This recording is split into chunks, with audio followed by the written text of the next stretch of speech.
Dhandhuka state bank of India Dhandhuka શાખામાં ફરજ બજાવતા શ્રી કાર્તિકકુમાર વાઘજીભાઈ મકવાણાની ધંધુકાથી ભાવનગર બદલી થતાં તેમનો વિદાય કાર્યક્રમ એસબીઆઈ ધંધુકા શાખામાં તારીખ 17મી ડિસેમ્બર 2024ને મંગળવારે યોજાયો હતો। કાર્યક્રમમાં મેનેજર સાહેબ અને અન્ય ઓફિસરો, સમગ્ર એસબીઆઈ સ્ટાફ, ધંધુકાના અન્ય ઓફિસના કર્મચારીઓ, શિક્ષકો, રાષ્ટ્રીય સ્વયંસેવક સંઘના પ્રતિનિધિ તથા શાખાના ગ્રાહકો હાજર રહ્યા હતા। ખૂબ ભારે હૃદય સાથે બધાએ કાર્તિકભાઈ મકવાણાને વિદાય આપી હતી।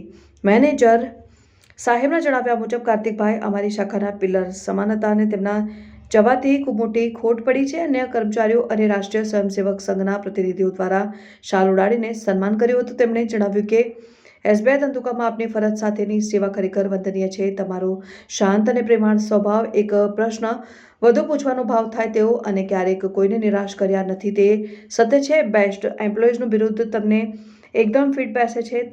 તમારી સેવાનો લાભ અને ધંધુકામાં નહીં મળે એનો અફસોસ રહેશે, પણ પરિવર્તન સંસારનો નિયમ છે।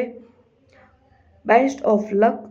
કાર્તિકભાઈને સૌનો આભાર માનતા કહું કે તેમના આવા સ્વભાવ અને વ્યક્તિત્વના પાયામાં તેમના માતા પિતા અને સ્વાધ્યાય કાર્યની ખૂબ મોટી ભૂમિકા છે। બાળકોના ઉચ્ચ અભ્યાસ માટે બદલી કરાવી છે અને તેમનો અભ્યાસ પૂર્ણ થતાં ફરીથી ધંધુકા પરત આવીશ। કાર્તિકભાઈ અને તેમના બાળકો ઉત્તરોત્તર પ્રગતિ કરે તેવી શુભેચ્છા પાઠવી ખૂબ દુઃખ સાથે બધાએ વિદાય આપી હતી।